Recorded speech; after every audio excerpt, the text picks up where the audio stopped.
everyone, and welcome to today's webinar, Monkeypox, Epidemiology, Clinical Features, and Diagnostic Testing. I am Megan Pascal of LabRoots, and I'll be your moderator for today's event. Today's educational web seminar is presented by LabRoots and brought to you by Seegene Technologies. To learn more, visit seegenetech.com. We encourage you to participate today by submitting any questions you may have during the presentation. To do so, simply type them into the Ask a Question box and click Send. We'll answer as many questions as we have time for at the end of the presentation. You may also submit any technical issues here as well if you have trouble seeing or hearing the presentation. I'd like to now welcome our speaker, Dr. Matt Binnicker, Director of Clinical Virology and Professor of Laboratory Medicine and Pathology at the Mayo Clinic. Dr. Binnicker, you may now begin your presentation. Thanks for the introduction. Thanks everybody for joining me today for this update on monkeypox. As you probably have seen in the news, monkeypox was recently renamed by the World Health Organization to mpox. That is the new name for the disease. There still is a chance that the virus name will be updated as well, but I'm going to be referring to monkeypox as mpox per the updates from the World Health Organization over the course of this presentation. So we'll be talking about the epidemiology of mpox, the clinical features, and how we should go about testing for this disease in the clinical laboratory. Also, before I begin, I want to thank LabRoots for putting on this and coordinating this webinar presentation, and for Seegene for sponsoring the event. Also, just to disclose some conflicts of interest, I am an advisory board member for DiaSorin Molecular and Mammoth Biosciences, and I've received honoraria for several educational presentations from the companies listed below. So we'll go ahead and dive into the presentation. And, it's been a rough couple of years for all of us. 2020 was difficult with stay-at-home orders and the COVID-19 pandemic. 2021 really felt like it was going to be the year where we were going to pull out of the pandemic. Vaccines were available. And I've heard from many that it felt like 2021 was going to be the time when we were jumping out of the burning building into the arms of safety. Unfortunately, 2022 rolls around and we continue to have surges of COVID-19 in certain parts of the country, a influenza outbreak now that we haven't seen the likes of in years. And of course, who would have thought a monkeypox outbreak? And so instead of falling into the arms of safety, in some ways it's felt like we have bounced into another burning building. But I'm hopeful that 2023 is going to hold a lot of promise, and hopefully will be much quieter for all of us.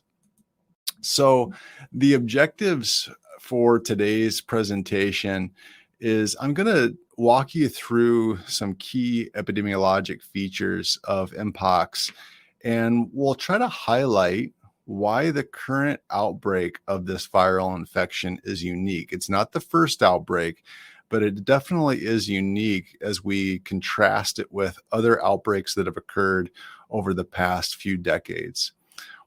We'll try to draw out and describe the clinical features of mpox disease, and I'll highlight why this is a challenge for our providers and physicians because of the variability in clinical presentation that's being seen in this particular outbreak. And then finally, I'll point out the different laboratory methods that we have in our diagnostic toolbox that can be used to assist in the diagnosis of this viral infection, and talk about how we can use those laboratory methods along with the clinical presentation to help establish a diagnosis of mpox infection. But before we do that, I wanted to start with a patient case, and this is a case that we actually encountered at Mayo Clinic earlier in 2022. And I think it's a really good example of the type of clinical presentation, of applications of various laboratory methods, and definitely underscores some do's and don'ts when we encounter a suspect monkeypox case. So, as is usually the situation, it's a Friday afternoon at 3 p.m. when the laboratory staff here at Mayo Clinic give me a call, and they indicate that they have an odd viral culture result that they'd like me to come down and take a look at. And yes, Mayo Clinic at the time was still performing viral cultures. We've since discontinued viral culture testing of respiratory samples because of the COVID-19 pandemic, and dermal and genital samples because of the ongoing monkeypox outbreak. But at this point, the lab saw this odd viral culture result and wanted me to come down and take a look. So I went down to the lab, and they showed me this image that's projected on your screen. So in our laboratory, we would inoculate 2 different types of eukaryotic cells with samples from patients. One is cells derived from rhesus macaques, kidneys. So these are primary kidney cells, and the other cell lines are human Medical Research Council 5 or MRC5 cells. And so what we're seeing here are the rhesus monkey kidney cells 3 days after being inoculated with a fluid from an anal lesion swab. And what you can see, hopefully on this image, are there areas where it looks like the cells are rounding up, other areas where you can see more spindle-shaped cells, but really focus in on those refractile, rounded up cells that, to our laboratory staff, were concerning for some type of a viral infection. What we would do in this type of a situation is, after those initial cells showed that cytopathic effect, the lab staff would then passage those cells into fresh, uninfected rhesus monkey kidney cells. And this is what we saw in those passage cells. So about 24 hours after the passage was completed, we saw more progressive cytopathic effects, so more areas of involvement.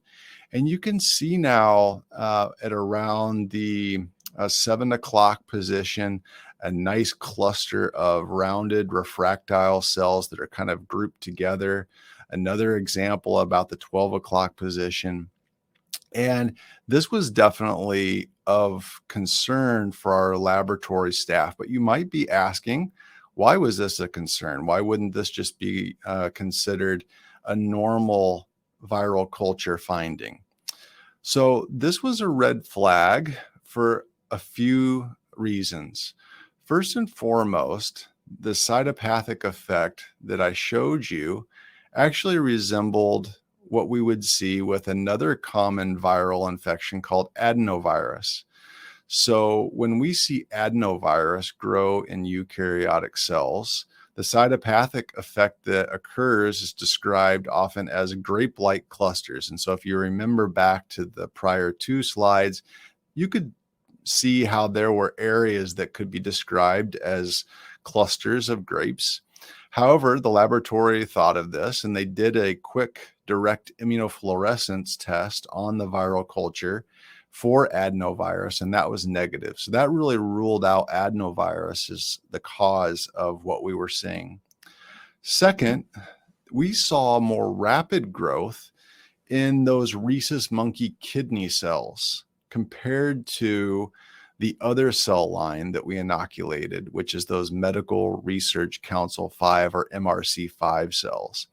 And so when we see better growth, more cytopathic effect in one cell line versus another, it can give us an idea of what viruses may be causing the infection versus what viruses may not be present.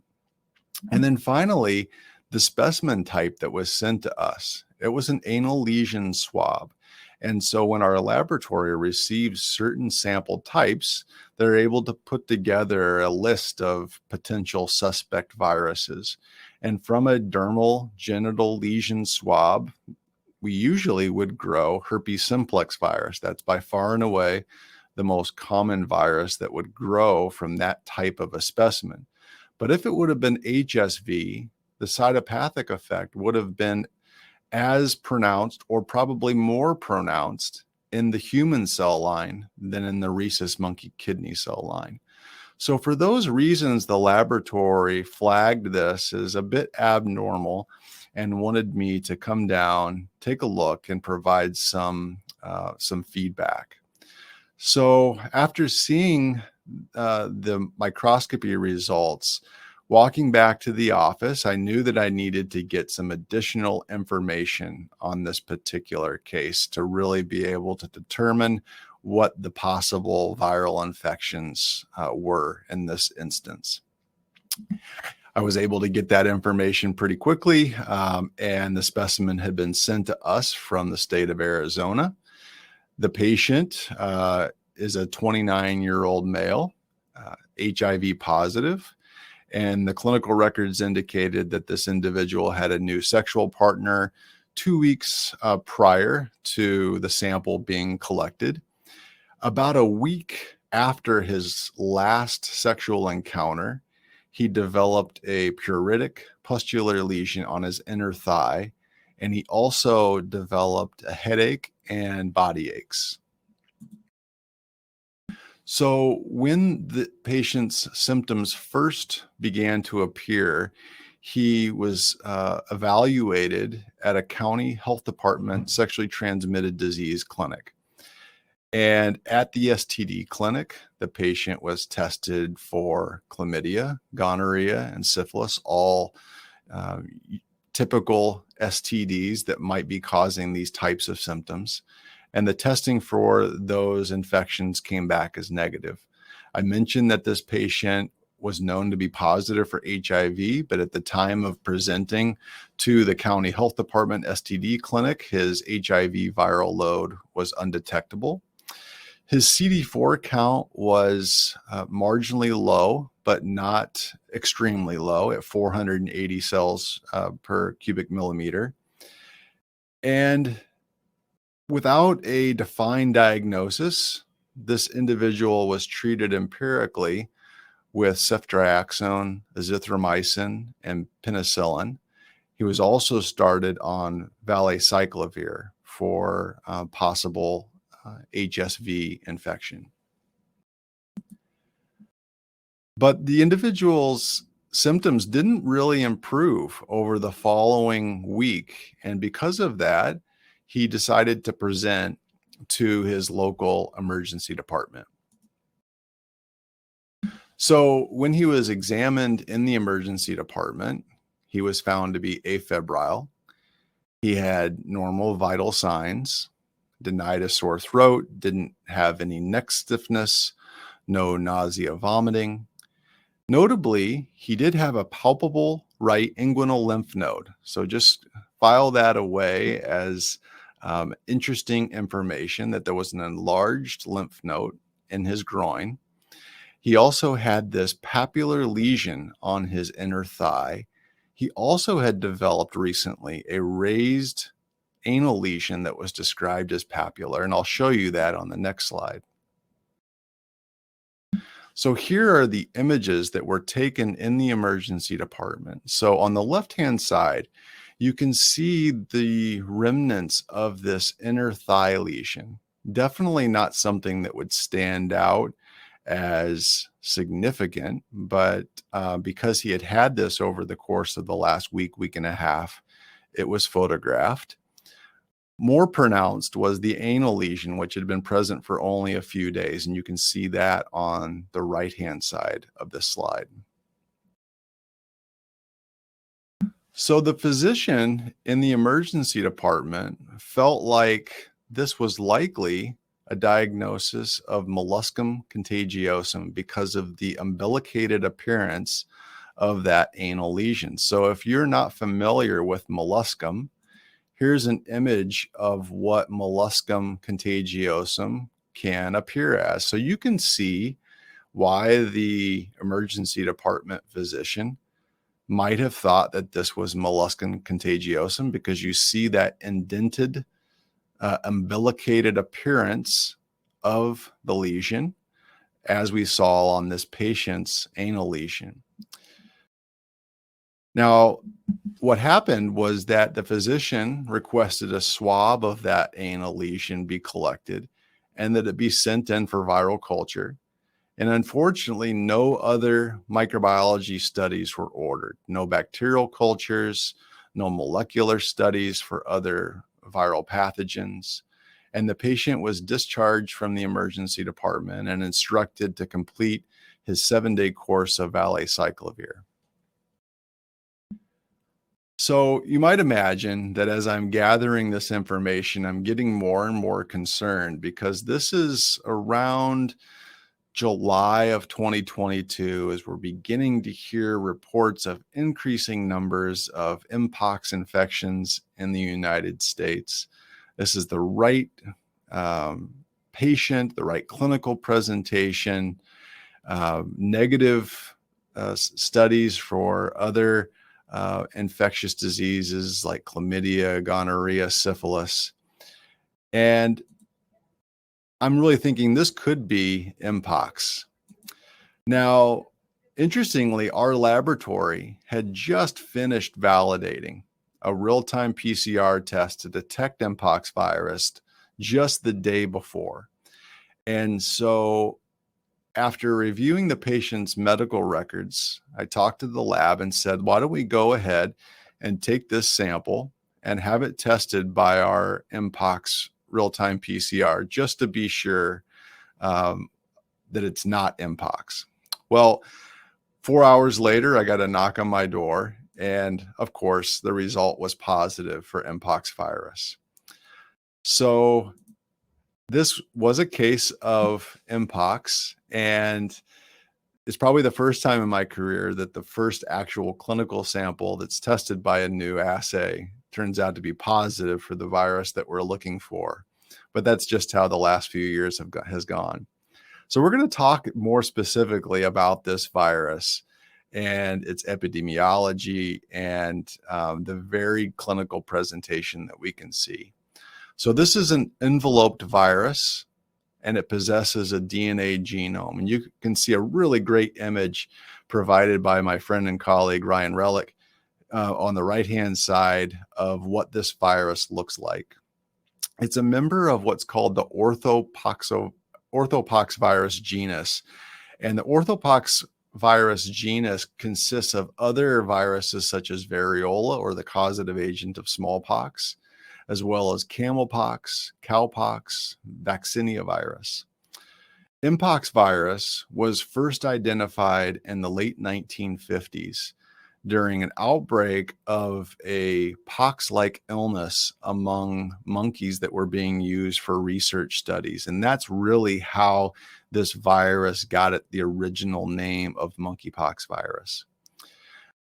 It wasn't until 1970 that the first recorded human case of mpox virus occurred in the Democratic Republic of the Congo. And so we've known about mpox virus in the human population for over 50 years. But as we'll point out, there's something very different and unique about the current ongoing outbreak of this virus across the globe. So historically, this virus has been considered a viral zoonosis, which is endemic to the Democratic Republic of the Congo in Africa. We don't know exactly what the natural reservoir for the virus is, but there is some data suggesting that rodents and non-human primates are the likely natural reservoir for where this virus resides before it crosses over into the human population. There are two phylogenetically distinct clades of mpox virus. The first, which was previously referred to as the Congo Basin or Central African clade, has now been renamed or reclassified as clade 1. And the second, which was previously referred to as the West African clade, is now referred to as clade 2. These two different clades carry with them different disease severity. So the Central African clade 1 has a mortality rate approaching 10%, whereas the clade 2 virus has a mortality rate of around 1% or less. And fortunately, it's the clade 2 virus that's the causative agent of the ongoing outbreak worldwide. And that is why, fortunately, we're seeing to date relatively low numbers of deaths due to mpox virus infection. So prior to this year, outbreaks of this virus outside of endemic countries in Africa have been extremely rare. And the outbreaks that have occurred have been associated with contact with animals from Africa or travel to Africa. Now, there has been a large outbreak in the United States prior to this current outbreak, and that occurred back in 2003. But the scale was dramatically different. In 2003, there turned out to be 47 confirmed cases. And the investigation that occurred during that 2003 outbreak showed that those who became infected all had contact with pet prairie dogs. And it turned out that initially there was concern that the prairie dogs were reservoirs for mpox virus. But it was determined that those prairie dogs were being housed in the same facility in cages near other small mammals that had been imported from the continent of Africa, and specifically Ghana. And the animals were the giant African pouched rat, which you can see on the right-hand side of your slide. And what was determined to be the case was that the giant African pouched rat had been infected with mpox virus and then infected the prairie dogs, which were then purchased and taken home as pets. And they then caused crossover infection into the human population. So I was able to get a few images from actual skin biopsies from the 2003 outbreak from my colleague, Bobby Pritt. And it's interesting to look at the pathology of what's occurring in an mpox virus infection. So you'll see that at the top of these images are areas of clearing of the cells or edema. So this is basically where fluid is filling these areas and causing these opening areas where there should be dermal cells. And this is actually where the vesicles would occur over the course of the next few days if this were allowed to progress. So this is, again, fluid-filled vesicles resulting from mpox virus infection. The other thing that I'd point out is if you look at areas where there's darker staining, that's usually in histopathology, areas that we want to focus in on. And if we zoom in on those darker staining areas, you can see that there are some multinucleated cells. And also I'll point out what's referred to as an intracytoplasmic inclusion, which is described as a Guarneri body. It was actually a description made by an Italian physician, Dr. Guarneri, who showed that these intracytoplasmic inclusions can be common in patients infected with mpox virus. So the 2022 outbreak. The first case was detected in early May of this year, and it was an individual who resided in the United Kingdom and had recently returned from travel to the country of Nigeria. As of a week ago, there are now over 80,000 confirmed cases globally. The United States is leading the way at close to 30,000 confirmed cases. Brazil at over 9,800 cases, and Spain at approaching 7,400 cases. We're seeing mpox virus in 110 countries, the majority of those being in areas where mpox has been considered non-endemic, so in areas where we haven't seen this particular virus causing outbreaks in the past. 55 total deaths to date, 12 in Brazil, 14 in the United States. So again, in comparison to what we've experienced with the COVID-19 pandemic, the number of total deaths is relatively low, but still 55 total deaths worldwide from the current outbreak is something for us to keep a very close eye on. So I've been asked many times over the last few months, why are we seeing an mpox virus outbreak in 2022 to this scale? This is really the first time that we've seen an outbreak of mpox virus with wide transmission outside of Central and Western Africa in many nations around the world. In the past, all of the prior outbreaks have been associated with contact with an animal from Africa or travel to the continent of Africa, and that is not something that is associated with the current outbreak.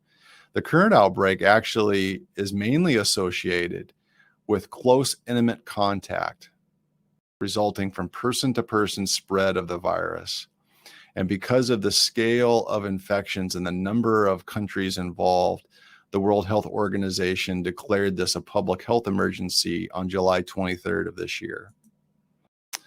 So the CDC and the World Health Organization are actively studying the virus that's in circulation.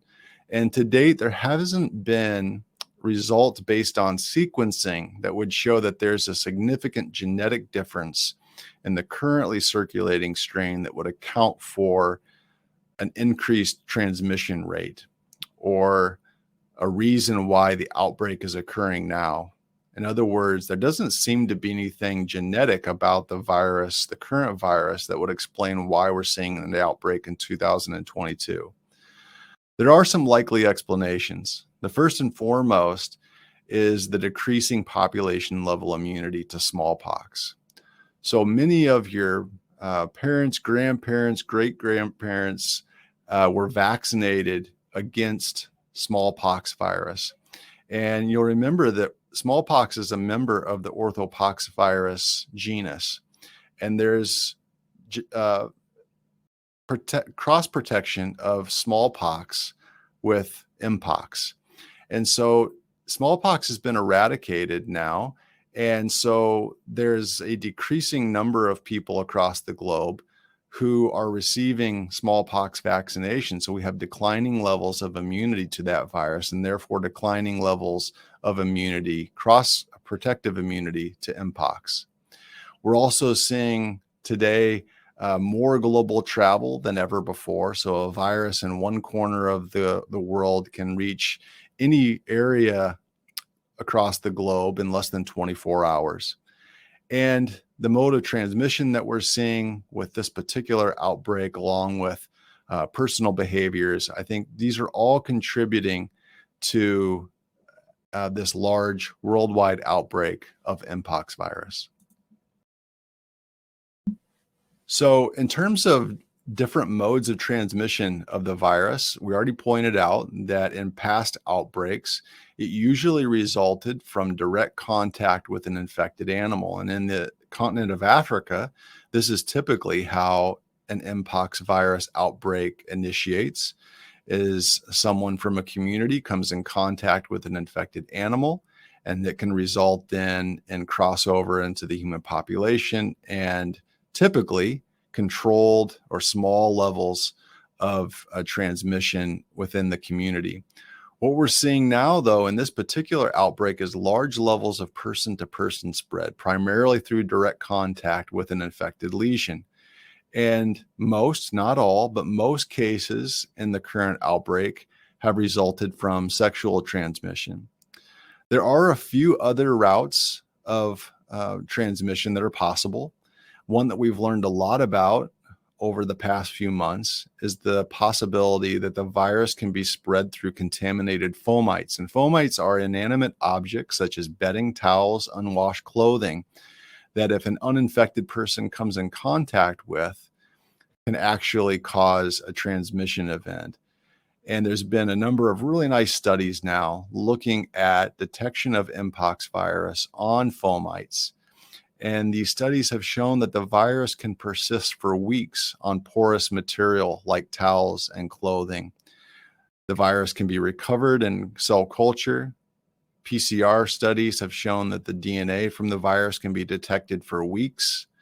And so this is one possible route and has been shown to be confirmed as a route of transmission in a small number of cases during the current ongoing outbreak.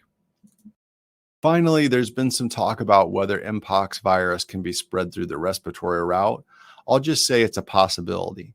Not likely, but a possibility. And if it were to occur, it would most likely require prolonged face-to-face exposure in the range of several hours of time for an infected individual to be able to transmit mpox virus to an uninfected person through respiratory droplets. I'll just say that if respiratory transmission was a predominant mode of transmission, we wouldn't be talking about 80,000 confirmed cases. We'd be talking about 8 or 80 million confirmed cases of mpox virus. So I don't think that this is a predominant means of transmission. So in terms of clinical features, on average, the mean incubation period is around 7 days. It can occur as soon as 3 days after exposure or as long as up to 3 weeks, but on average, it's about 7 days. The clinical presentation that we're seeing during the current outbreak is a wide distribution of clinical manifestations from extremely mild to severe. The initial symptoms can involve fever, chills, headache, body aches.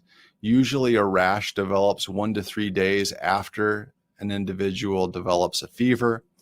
And remember when we were talking about the patient case, that the patient developed an enlarged lymph node in his groin, and lymphadenopathy is a key distinguishing feature from smallpox. So in patients who had smallpox, we wouldn't see enlarged lymph nodes, where it seems to be more common in patients with mpox virus.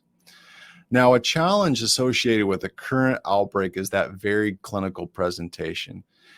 6 months ago, if you had been asked what mpox looks like or how a patient would present, you would probably describe something like the image on the right-hand side of the slide, a patient with hundreds of lesions that were characteristic and not typical of other infectious or non-infectious causes of skin lesions. Unfortunately, this is not the presentation that most patients are presenting to emergency departments and clinics with.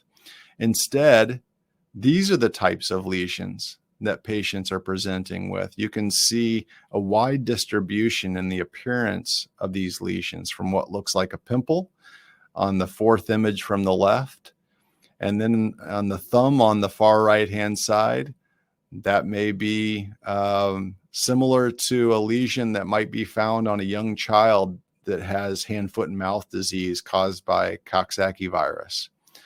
So this is what is a challenge for physicians who are seeing these patients, is it doesn't always stand out as something that could be mpox virus. It could be some other infectious cause of the lesion, and in some cases may even look like a pimple or something that's non-infectious. So I'm sure that there are situations where patients present with mpox virus lesions that are determined or thought to be due to something else, and testing is not performed, as was the case in the patient case that I described. So with regards to diagnostics, it's really a combination of exposure history, the clinical presentation, and laboratory confirmation. As I highlighted in our patient case, this virus will grow readily in eukaryotic cell lines, with a cytopathic effect appearing on average in about 2 to 3 days after inoculation. Now, just because the virus will grow well in eukaryotic cell lines doesn't mean that we want to order viral culture. In fact, viral culture should not be ordered in cases of suspect mpox virus infection, and that's because cultivation of this virus in culture represents a safety hazard to our laboratory staff. Instead, we have good molecular tests available now that can detect mpox specific or non-variola orthopox virus DNA in specimens like dermal and genital lesions. So with regards to collection of samples for diagnosis of mpox virus infection, the current recommendations from the Centers for Disease Control are to submit 2 swabs, either dry or in viral transport media, from 2 to 3 suspect lesions. So why would we want to collect swabs from several different lesions? It's because patients may present with lesions that appear differently. Some of the lesions may not be due to mpox virus, whereas others might. And so getting a collection from at least 2 to 3 different lesions increases our probability of detecting an individual who's infected with mpox virus. There was a really great study that was published a few months ago comparing different specimen types in patients with mpox virus. And the data really showed clearly that swabs of the dermal or anogenital lesions is by far and away the best specimen type for detection of mpox virus. The virus can be detected from other sites and sample types, including the nose and the throat, the blood, urine, and semen, but at much lower rates than the lesions of the skin and genital tract. So we've talked briefly about safety precautions for laboratory staff. And when our laboratory staff are working with samples from suspect mpox patients, if they're working with non-lesion specimens such as urine and blood, those sample types can be worked with using standard precautions in a biosafety level 2 environment. And those staff who are, again, working with urine blood-based samples don't need to be vaccinated against mpox virus. Lesion samples are a bit different, and it's recommended that when possible, staff be vaccinated against smallpox, mpox, and that can provide an additional layer of protection for those laboratory staff. For non-immunized staff, the CDC recommends to use BSL-2 precautions with special practices or BSL-3-like practices, and I'll go into a bit more detail on this slide. So in those situations, what we want to do is have our laboratory staff working with samples inside of a Class 2 biosafety cabinet. They should be wearing a solid front gown with cuff sleeves. They should be double gloved and wearing eye protection or a face shield. If they're going to be performing any aerosol generating procedures, such as vortexing a tube that's open, an N95 respirator is recommended, but I'll say that that probably isn't being done in most laboratories. Just recommending not to perform aerosol generating procedures and having those samples being worked with inside of a Class 2 biosafety cabinet with the other measures listed here on this slide. In terms of vaccination and treatment, there are 2 vaccines available for prevention of mpox disease. The Jynneos vaccine is approved for prevention of both mpox and smallpox and is the vaccine that's being used most predominantly across the United States. There is a second vaccine listed here that's approved for prevention of smallpox, but it has been made available for immunization against mpox under an expanded access IND. The Jynneos vaccine is given via an intradermal injection, similar to a TB skin test. And the vaccine could be administered pre-exposure, or if someone has been exposed to someone who may have mpox, the vaccine can be given as a post-exposure prophylaxis to help prevent disease onset. There's also an antiviral called TPOXX, which was approved for treatment of smallpox, but is being used in some cases of severe mpox disease. And I'm sure we'll begin to see more data come out on the efficacy of TPOXX treatment for treatment of mpox. So I want to wrap up just with some future considerations and unanswered questions regarding the current outbreak. I'm often asked, will this virus be contained and will it completely go away in developing nations in the United States? And I really think at this point, it's unlikely to be completely contained and go away. We are at over 30,000 confirmed cases of mpox virus infection in the United States. And my guess is there are many undiagnosed cases out there that aren't recognized.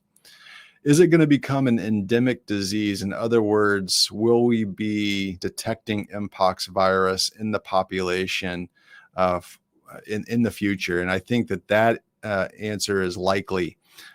This virus is probably at this point well entrenched in the population, and outside of a global vaccine campaign against the virus, I don't think that the virus will completely be eradicated in the 110 plus countries that have now been confirmed to have this virus. And will we be testing for the virus in the future? And I think that is likely to be the case. In many patients who are being worked up for other sexually transmitted infections such as HSV, syphilis, we may need to test for mpox virus alongside other what we've considered more common causes of those STI infections. Here's just some data on the positivity rates, both nationally and what we're seeing at Mayo Clinic. So over on the right-hand side of the slide are data from the Centers for Disease Control. And you can see that in July, the positivity rate peaked out at around 50%. But you can also see at that time that the number of tests overall being performed was very low. As testing expanded, we actually saw the positivity rate start to decline, but it's really plateaued over the course of the last 3-4 months at around 20-25%. If we look at our specific data at Mayo Clinic, our October positivity rate for monkeypox was 29%. Now, I just want to compare and contrast that to some other common sexually transmitted infections. Our historical positivity rate for chlamydia is around 5%. Trichomonas is the same, 5%. Gonorrhea, 2.5%. Mycoplasma genitalium, about 10%. We do between 5,000 and 6,000 tests per month for chlamydia and trichomonas and gonorrhea with positivity rates of 2.5 to 5%. My thought is we are not testing nearly enough for mpox virus if our positivity rates are above 20% nationwide. I'd really like us to get consistently to positivity rates of 5% or less before we start to feel very comfortable that the current outbreak is under control. So just to summarize, prior to this year, mpox was a very rare cause of disease outside the continent of Africa. This is the largest outbreak in recorded history. It spread currently primarily through direct contact with an infected lesion or through contact with contaminated objects such as bedspread or clothing. Unfortunately, the clinical presentation can be highly variable from mild to severe, and this is what is contributing to continued spread of the virus in the population. The diagnosis is based on an individual's exposure history, their clinical presentation, and lab testing. And currently, we have good tools to diagnose these infections, and growing number of of commercial assays that are being authorized for use and diagnosis. Dermal and genital lesion swabs are the recommended specimen types at this point. Viral culture shouldn't be ordered in suspect cases, and I really feel like mpox virus is likely here to stay, at least for the foreseeable future. And I'd like to see, again, those positivity rates be south of 5% before we start to declare that the current outbreak is under control. Here's a few references that you can go to get some additional information on mpox virus and the current outbreak. Again, I want to thank CGene and LabRoots for the opportunity to discuss the ongoing outbreak with you, and I'll look forward to answering any questions you might have. Thank you. Thank you, Dr. Binnicker, for your informative presentation. If you have a question you'd like to ask, please do so now. Just click on the Ask a Question box and click Send. We'll answer as many of your questions as we have time for. Let's get started. Our first question is, some recent reports have suggested that monkeypox can be carried asymptomatically. Is there a role for asymptomatic testing? Yeah, great question. So obviously a lot of interest around asymptomatic testing during the COVID pandemic. And we know through a lot of studies and really strong data with COVID that the virus can be spread efficiently from those who lack symptoms. We don't know yet with mpox whether asymptomatic transmission is a major cause of disease transmission. Now, the studies that have been done have shown that the virus can be detected from other sample types like blood, semen, urine, the throat, but at much lower rates than dermal genital lesions. So the CDC has been conducting an ongoing study looking at individuals who are exposed to mpox virus but haven't yet developed symptoms. And those individuals are having multiple sample types collected: nasal swabs, throat swabs, blood samples, urine specimens, to see what the detection rates in various sample types look like until an individual begins to develop clinical disease. And I'm looking forward to the data from that study being published. And I think it will really inform whether asymptomatic testing is going to be feasible and useful, or whether it won't be useful as it has been with COVID-19. Great, thank you. Our next question asks, you indicated mpox is sticking around. When is it appropriate for testing to be part of a panel of other lesions causing pathogens? Yeah, I think we're already at a point where, as a laboratory director, I would like to have that tool in my laboratory. In other words, having a panel of mpox virus along with HSV, potentially VZV as a cause of skin lesions, so that we can perform that screen and rule out on different skin dermal lesions for what we've considered common causes of dermal genital lesions, and now mpox virus, which we can include in that list. So I really encourage commercial manufacturers to consider panels, because I think that they would be a valuable tool for physicians and clinical laboratories. Great, thank you. That brings me to my next question. The initial symptom in patients with monkeypox can manifest as oropharyngeal symptoms, which include pharyngitis, epiglottitis, and odonophagia. How do I send an oral sample for testing to the laboratory? Yeah, so if a patient has lesions in their mouth or throat that a physician suspects could be due to monkeypox, it's appropriate to swab that lesion and send it in just as they would a dermal or genital lesion.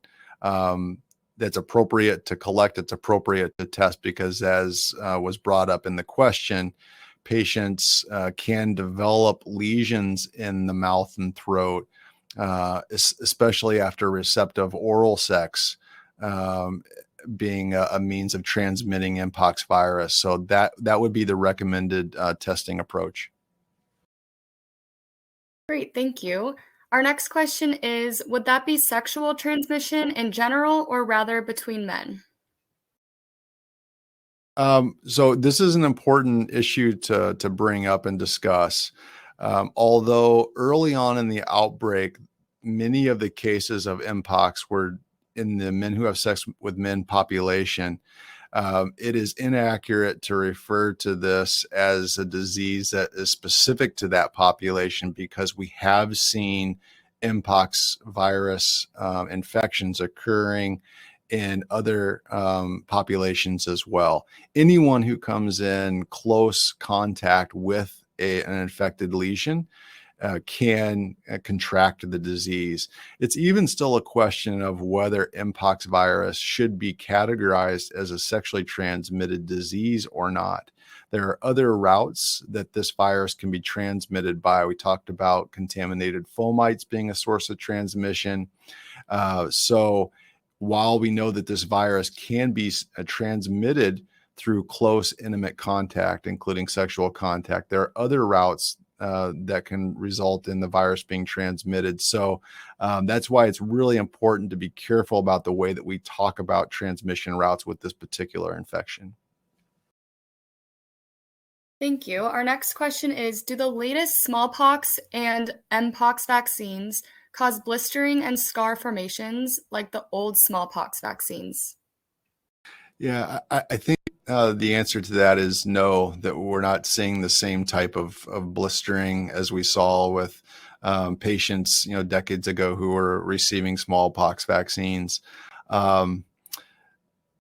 So I don't think that is as a concern as it was in the past. Great. My next question is, would those manifestations that appear to be somewhat irregular be due to the endemic aspects of where it originated in one of those two areas in question in Africa, or would there be another reason or cause? Yeah. So in general, infections due to clade 2, which was previously the West African, have been more minor in terms of the disease severity and the mortality rate. And that is the clade that is causing the current outbreak. And so I think that's a possible explanation as to why we're seeing a range of severity of lesions, whereas clade 1, or that Central African Congo Basin clade, usually is associated with a more severe disease presentation, more lesions, and higher mortality rates. So I think that there likely is an aspect of the strain of the virus that's causing the current outbreak with the, in most situations, less severe type of clinical presentation. Great, thank you. Our next question is, why are dry swabs or those collected in VTM compatible with testing, but not swabs in UTM?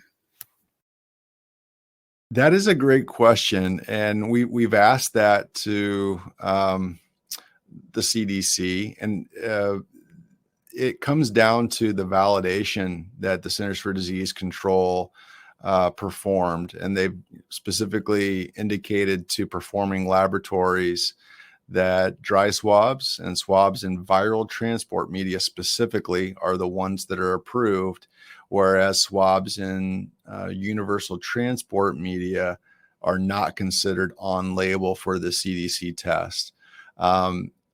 I think that myself, along with many clinical laboratory directors, feel that there is a lot of similarity between viral transport media and universal transport media, but currently we're only accepting swabs and VTM for that reason.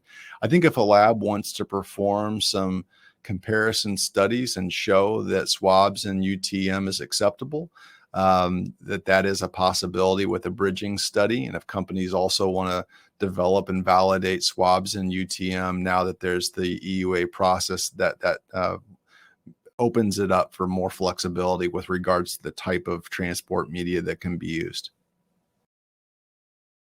Great, thank you. Our next question is, in September, the CDC issued guidance for concern that the California variant of monkeypox contained a mutation that affected the target PCR gene for the CDC West African monkeypox assay. How frequent is this variant? Have you seen it in samples submitted to the Mayo Clinic for testing?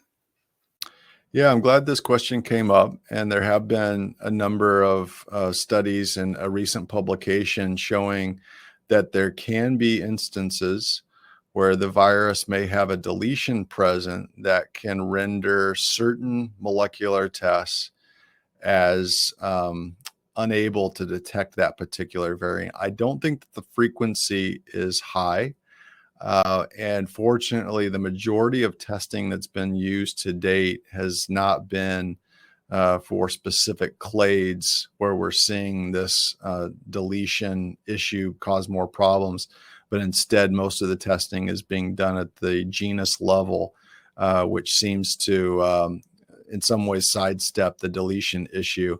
But it's something that we continue to need to monitor. As we saw with COVID-19, there are different variants and strains in circulation, and laboratories and commercial manufacturers will need to continue to sequence these strains and ensure that the assays that they're using are able to detect these strains effectively.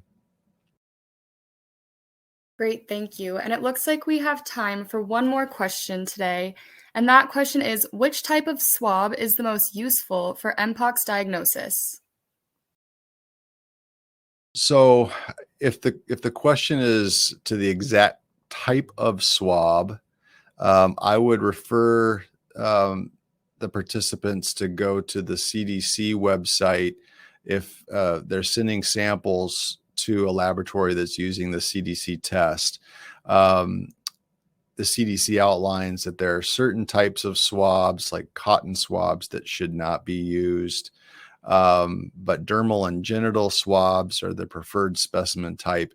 I know that some commercial manufacturers are validating specific commercial swabs or maybe even their own proprietary swab and transport media. So it really depends on the test as to what type of swab and then potentially transport media is going to be useful for diagnosis. Great, thank you. And it looks like that brings us to the end of our Q&A session for today. Thank you, Dr. Binnicker. Do you have any final comments for our audience? Just appreciate everybody taking the time to join me today for this overview of mpox, and I hope that the rest of the year goes smoothly for everybody, and that 2023 will be quieter, and we can focus on what we want to focus on instead of emerging infectious diseases. Thank you. Yes, thank you again, Dr. Binnicker, for your time today and your important research.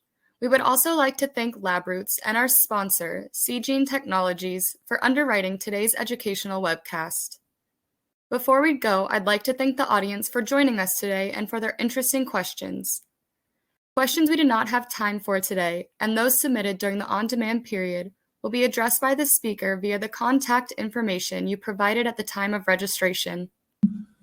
This webcast can be viewed on demand. LabRoots will alert you via email when it's available for replay. We encourage you to share that email with your colleagues who may have missed today's live event. Until next time, goodbye.